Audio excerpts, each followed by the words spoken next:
Hello students, बेटा good afternoon, good morning, good evening, नमस्ते, राम साहब। जिस वक्त आप मेरी वीडियो को देख रहे हैं उस समय के लिए मेरी गुड मॉर्निंग, गुड आफ्टरनून और राम साहब। बेटा आज बात करेंगे नए टॉपिक की, और जो नया टॉपिक है वो है हमारे पास वायो सावर्ट का नियम। इससे पिछले वीडियो लेक्चर में हमने ऑरेस्टेड के प्रयोग के बारे में पढ़ा, ऑरेस्टेड ने जो प्रयोग किए उनके बारे में डिस्कस किया तथा उसके प्रयोगों से क्या निष्कर्ष प्राप्त हुआ वो हमने डिस्कस किया। इसके बाद फिर हमने लिया था चुंबकीय क्षेत्र के चुंबकीय क्षेत्र क्या होता है, लॉरेंज बल क्या होता है, लॉरेंज बल की वैल्यू कितनी होती है, कब मैक्सिमम होता है, कब जीरो होता है, ये चीज़ भी हमने डिस्कस की थी। तो बेटा लॉरेंज बल तो आप जानते हैं, मैं आपका थोड़ा बता देता हूँ आपको रिवीजन के बारे में कि लॉरेंज जो होता है, लॉरेंज का जो फोर्स होता है वो कब कार्य करता है कि जब कोई चार्ज पार्टिकल चुंबकीय क्षेत्र में मैग्नेटिक फील्ड में मोशन करता है, ठीक है, मूव करता है, तो उस पर जो फोर्स अप्लाई होता है उसको हम लोग क्या बोलते हैं, लॉरेंज फोर्स कहते हैं, जिसकी वैल्यू होती थी F बराबर QBB साइन थीटा। ठीक है बेटा। तो मैंने एक चीज़ बताई थी बेटा, थोड़ा कल के वीडियो लेक्चर में थोड़ा मिस्टेक हो गया था कि जो मैंने आपको बताया था कि चुंबकीय जो क्षेत्र होता है वो दो प्रकार से व्यक्त किया जाता है, एक तो था डॉट द्वारा और एक था क्रॉस द्वारा। तो बेटा एक बार और देख लीजिए यहाँ पर कि जो डॉट था, ये डॉट जो होता है ये तो बाहर की ओर होता है, लंबवत बाहर की ओर, लंबवत बाहर की ओर।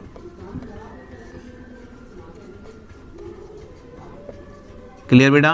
और जो क्रॉस था वो था लंबवत अंदर की ओर, लंबवत अंदर की ओर।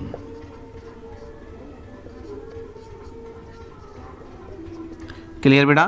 तो ये चीज़ें मैंने कल थोड़ा सा मिस्टेक हो गया था, तो आप इसको सही कर लेना कि जो डॉट कहीं भी डॉट लग रहा है तो वहाँ जो मैग्नेटिक फील्ड की जो डायरेक्शन है वो पृष्ठ के लंबवत बाहर की ओर है, और क्रॉस लग रहा है तो पृष्ठ के लंबवत अंदर की ओर है। ठीक है बेटा।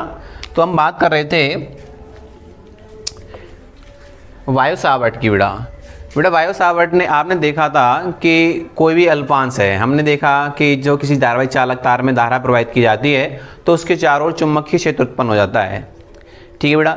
लेकिन ये चुंबकीय क्षेत्र उत्पन्न हो जाता है, लेकिन कितना होता है, इसको डिफाइन कैसे किया है, इसको कैलकुलेट कैसे किया जाए, ये चीज़ बताई थी किसने, वायो सावर्ट ने। किसने बताया, वायो सावर्ट ने। अब बेटा वायो सावर्ट ने क्या किया कि ये फ्रांस का वैज्ञानिक था, 1820 में इसने एक मतलब प्रयोग किया और बताया कि जब किसी चालक में धारा प्रवाहित की जाती है तो उसके चारों ओर जो चुंबकीय क्षेत्र उत्पन्न होता है उसको निम्न प्रकार या निम्न व्यंजक से ज्ञात किया जाता है, जिसको हम लोग क्या बोलते हैं, वायो सावर्ट का नियम कहते हैं। ठीक है बेटा।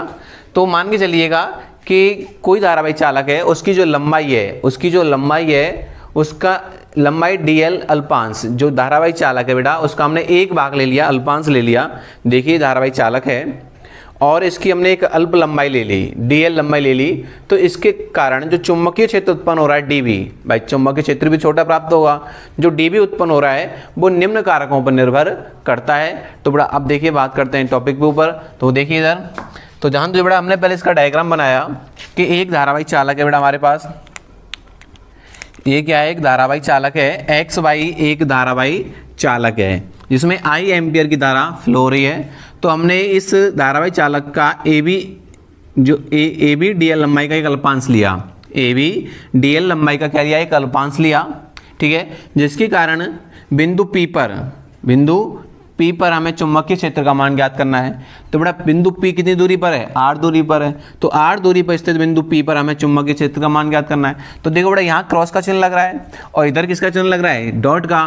तो यहाँ जो चुंबकीय क्षेत्र है dv की जो वैल्यू है, इसकी जो डायरेक्शन है वो पृष्ठ के लंबवत बाहर की ओर है, पृष्ठ के लंबवत बाहर की ओर। मैं अभी बताया है डॉट का चिन्ह प्रयोग किया जा रहा है, तो पृष्ठ के लंबवत बाहर की ओर। और इस डायरेक्शन में देखना बेटा यहाँ क्रॉस लग रहा है, तो यहाँ जो चुंबकीय क्षेत्र की जो वैल्यू है वो पृष्ठ के लंबवत अंदर की ओर है। क्लियर है बेटा। तो ये जो एक्स वाई है ये क्या है, एक धारावाही चालक है। क्या है ये, धारावाही चालक।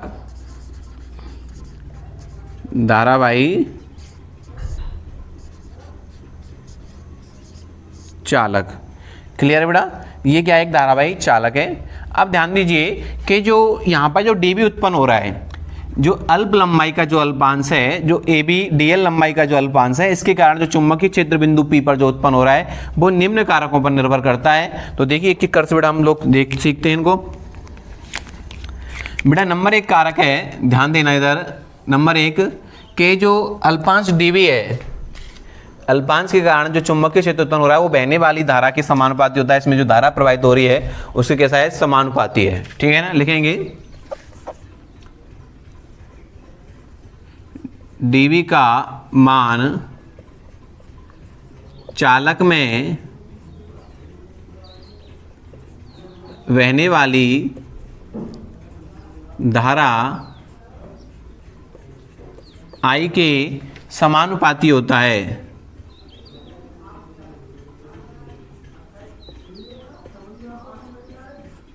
पाती होता है। क्लियर है बेटा? जो धारा प्रवाहित हो रही है उसके कैसा है, समानुपाती है, तो I। क्लियर? तो ये हो जाएगा समीकरण 1 हो जाएगा। ठीक है बेटा, जो dV की वैल्यू है वो I के कैसी है, समानुपाती है। कैसी है, समानुपाती। ठीक, अब बात करते हैं बेटा नंबर 2 कारक है इसका कि जो dV की वैल्यू है, समझना बेटा बात को, जो dV की वैल्यू है, जो dV की वैल्यू है इस अल्प लंबाई की कैसी होती है, समानुपाती होती है। अल्पांश की लंबाई की कैसी होती है, समानुपाती होती है। तो dV का मान अल्पांश की लंबाई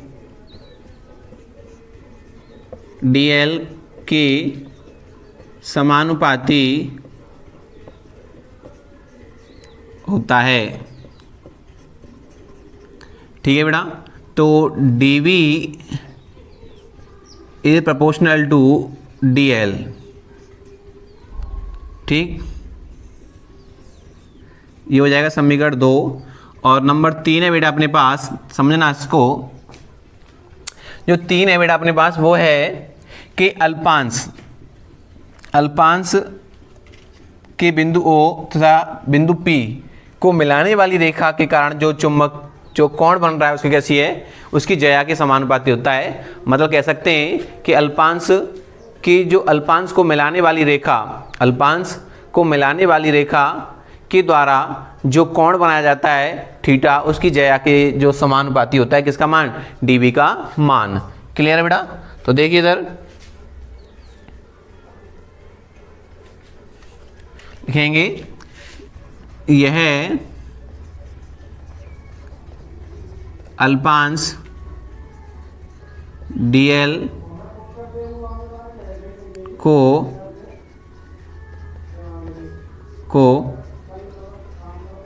मिलाने वाली रेखा के बीच बने कोण थीटा की ज्या जो होती है बेटा साइन थीटा होती है, की ज्या के समानुपाती होता है। तो देखो बेटा dV is proportional to sine theta, समीकरण 3। अब देखिए लास्ट जो फैक्टर बचा है वो है कि जो dV की जो वैल्यू है इस अल्पांश के कारण जो चुंबकीय क्षेत्र उत्पन्न हो रहा है उसको बिंदु P से मिलाने वाली जो रेखा है, बिंदु P और इस अल्पांश की जो बीच की दूरी है उसके कैसा है, वृत्त के व्युत्क्रमानुपाती है। लिखेंगे बेटा चौथा, यह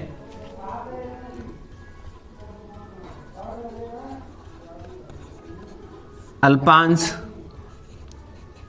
AB व बिंदु P के बीच की दूरी R के वृत्त के व्युत्क्रमानुपाती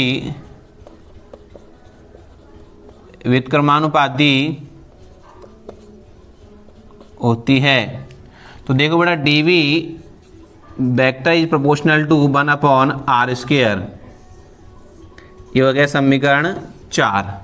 ठीक है बेटा, तो ये फिर उसने वायो सावर्ट ने बोला कि जो अल्पांश के कारण जो चुंबकीय क्षेत्र बिंदु P पर उत्पन्न हो रहा है dV, वो निम्न कारकों पर निर्भर करता है। नंबर 1 कारक है बेटा चालक में बहने वाली धारा के समानुपाती, ठीक है। दूसरा है अल्पांश की लंबाई के भी समानुपाती। तीसरा है कि अल्पांश और बिंदु P को मिलाने वाली रेखा के बीच में जो कोण बनता है थीटा, उसकी ज्या के भी कैसा होता है, समानुपाती होता है। और चौथा फैक्टर है कि जो अल्पांश है AB और बिंदु P के बीच की जो दूरी है R, उसके बरक के कैसा होता है, व्युत्क्रमानुपाती होता है। तो बेटा एक बार इसको देख लीजिए। अब हम आगे बात करते हैं, स्क्रीनशॉट ले लीजिए इसका,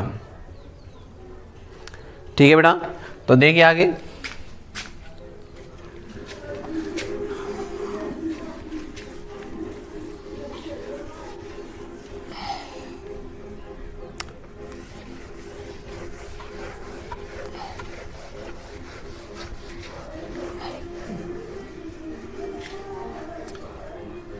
देखिए बेटा लिखेंगे समीकरण 1 व 2, देखिए ऐसे लिख देते हैं बेटा, समीकरण 1, 2, 3 + 4 से, ठीक है बेटा। इनसे हम बात करेंगे तो देखिए dV की जो वैल्यू निकल के आ रही है अपने पास, वो निकल के आ रही है, देखो बेटा IDL sin theta upon R²। समीकरण मतलब 1, 2, 3, 4 को मिलाने पर बेटा यही चीज़ तो निकल के आएगी, ठीक है ना। तो इसको भी हटा दें सदिश को, तो ये चीज़ निकल के आएगी बेटा, क्लियर। अब देखिए यहाँ पर ये जो आप जानते हैं समानुपाती चिन्ह हटेगा तो क्या आएगा, कोई ना कोई कांस्टेंट आएगा। तो हमने K कांस्टेंट का यूज कर लिया, तो क्या हो जाएगा IDL sin theta upon R², clear है। तो ये वैल्यू निकल गई अपने पास आ गई, जो dV की जो अल्पांश के कारण जो चुंबकीय क्षेत्र उत्पन्न हो रहा है dV, उसका मान निकल करके आ गया। यहाँ पर dV बराबर है कि IDL sin theta upon R²। अब यहाँ देखो बेटा कि यहाँ कि एक समानुपाती नियतांक है, एक समानुपाती नियतांक है, क्लियर, जिसकी जो वैल्यू होती है बेटा अपने पास वो होती है μ0/4π, और इसकी जो वैल्यू होती है न्यूमेरिकल वैल्यू 10⁻⁻7 होती है, न्यूटन/एम्पियर² होती है। तो देखिए इसको बोल दीजिए समीकरण 5। तो देखिए समीकरण 5 से फ्रॉम समीकरण इक्वेशन 5, तो वैल्यू रखेंगे बेटा dV इक्वल टू निकल के आएगा μ0/4π IDL sin theta upon R²। तो ये वैल्यू हमारे पास निकल करके आ गई बेटा, ये वैल्यू हमारे पास क्या आ गई, निकल के आ गई DL की। अब यहाँ पे जो बेटा μ0 है, ये जो μ0 दे रखा है, जो μ0 है यहाँ पर, ये क्या होती है, निर्वात की चुंबकशीलता होती है। किसकी, निर्वात की चुंबकशीलता,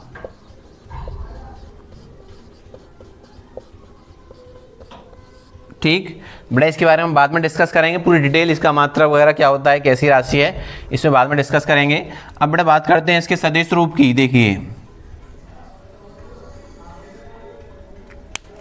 देखिए सदिश रूप लिखेंगे इसका, सदिश रूप देखिए बेटा इसका सदिश रूप,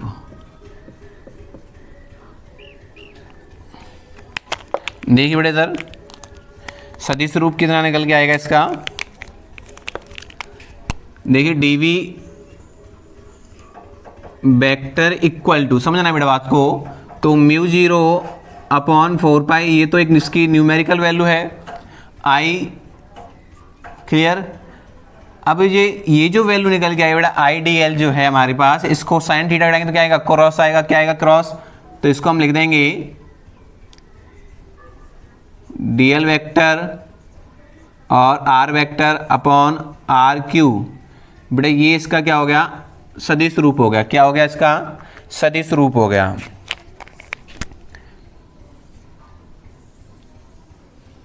ये इसका सदिश रूप हो गया। अब एक बात समझिए बेटा यहाँ पर कि जो आर आप जानते हैं कि जो आर कैप की जो वैल्यू होती है वो आर वेक्टर अपॉन आर होती है, ठीक है ना। तो इसके आधार पर हमने इसको लिखा है, क्रॉस आया तो ये चीज़ हमने यहाँ पर लिख दी है, ठीक है ना।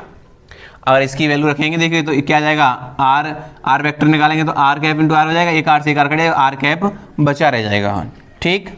तो बेटा ये चीज़ हमारे पास क्या आ गई, निकल करके आ गई।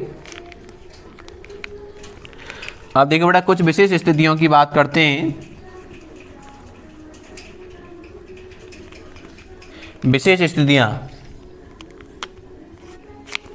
विशेष स्थितियां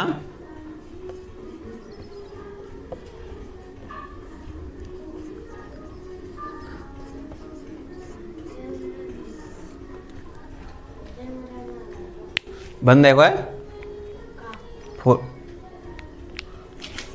देखिए बेटा ऐसे विशेष स्थितियों की बात करेंगे।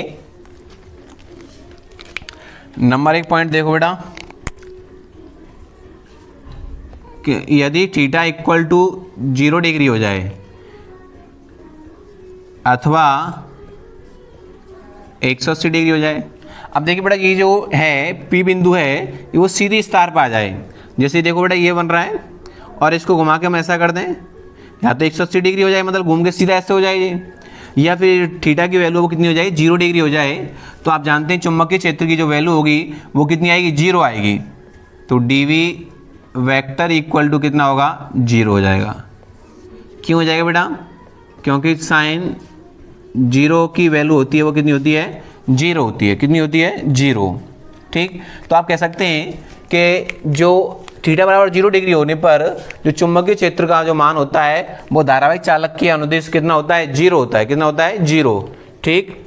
अब देखिए बेटा दूसरा पॉइंट है हमारे पास, यदि थीटा इक्वल टू बेटा कितना हो जाए, 90 डिग्री हो जाए। तो देखिए आप थीटा इक्वल 90 डिग्री हो जाएगा तो साइन 90 डिग्री की वैल्यू कितनी होती है बेटा, 1 होती है। तो देखिए डी वी इक्वल टू कितना आएगा अपने पास, तो देखिए D V equal to sine theta बेटा mu 0 upon 4 pi, mu 0 upon 4 pi I D L और आर स्क्वायर, यही निकल के आएगा, मैक्सिमम होगा बेटा। ये कैसा है, ये मैक्सिमम की स्थिति है, ठीक। तो ये हो गया अपने पास वायु सावर्ट का लॉ हो जाएगा।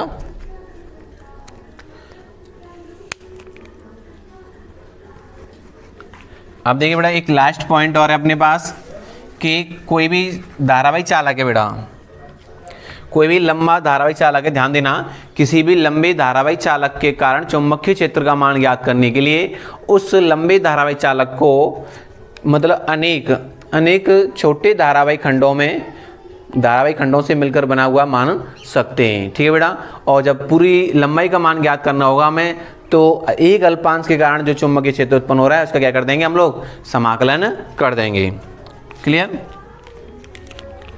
देखिए इधर चौथा पॉइंट है बेटा अपने पास, किसी लंबे धारावाही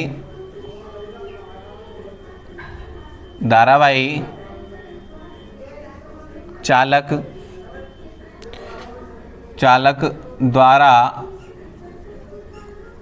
उत्पन्न चुंबकीय क्षेत्र का मान ज्ञात करने के लिए उस चालक को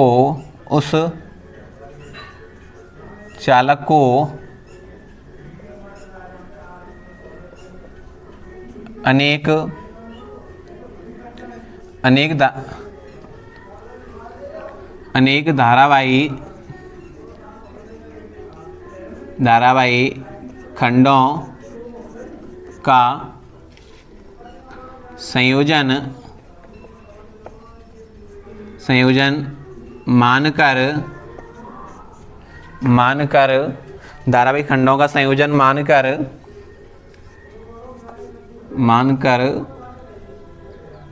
उस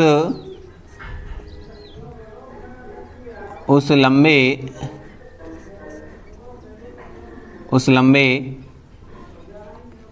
धारावाही चालक का नेट चुंबकीय क्षेत्र के लिए समाकलन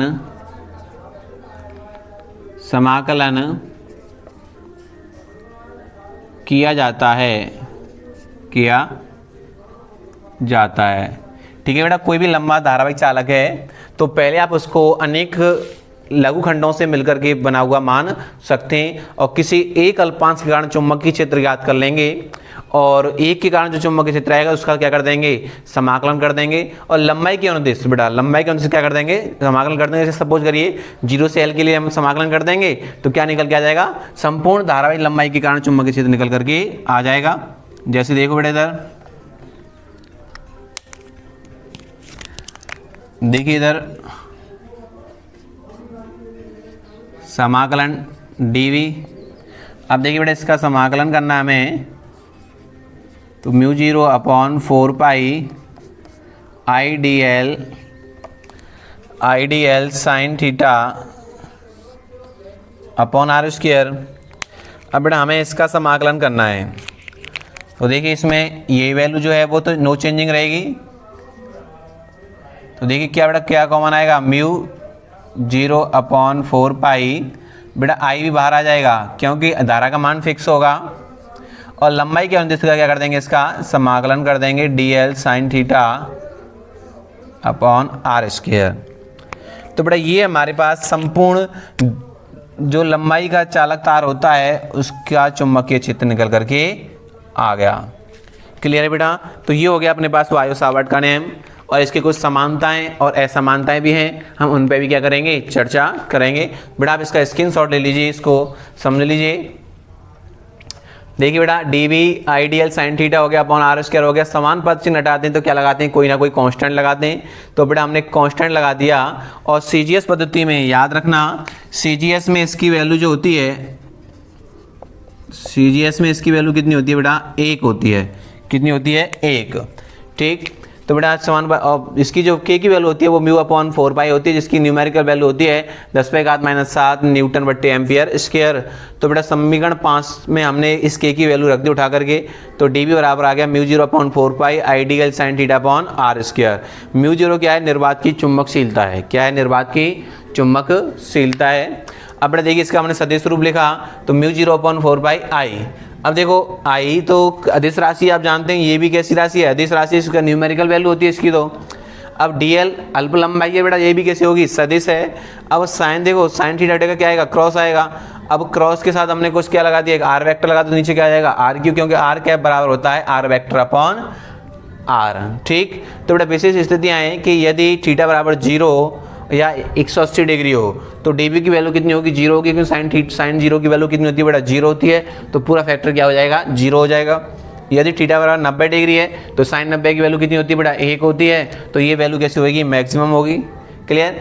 और अगर आपके पास एक बहुत लंबा धारावाहिक चालक तार है, उसके कारण आपको चुंबकीय क्षेत्र ज्ञात करना, उसमें आई धारा प्रवाहित हो रही है, तो उसके लिए आपको क्या करना है, उसको छोटे छोटे अल्पांशों से मिलकर के बना हुआ मान लेंगे और किसी एक अल्पांश के कारण चुंबकीय क्षेत्र का मान ज्ञात कर लेंगे। और पूरी लंबाई का ज्ञात करने के लिए हम लंबाई के अनुदिश समाकलन कर देंगे, उसका जो अल्प चुंबकीय क्षेत्र उत्पन्न हुआ है तो हमारा वैल्यू निकल करके आ जाएगा। Thank you for watching video. बेटा उम्मीद है कि आपकी समझ में बायो सावर्ट का नियम आ गया होगा।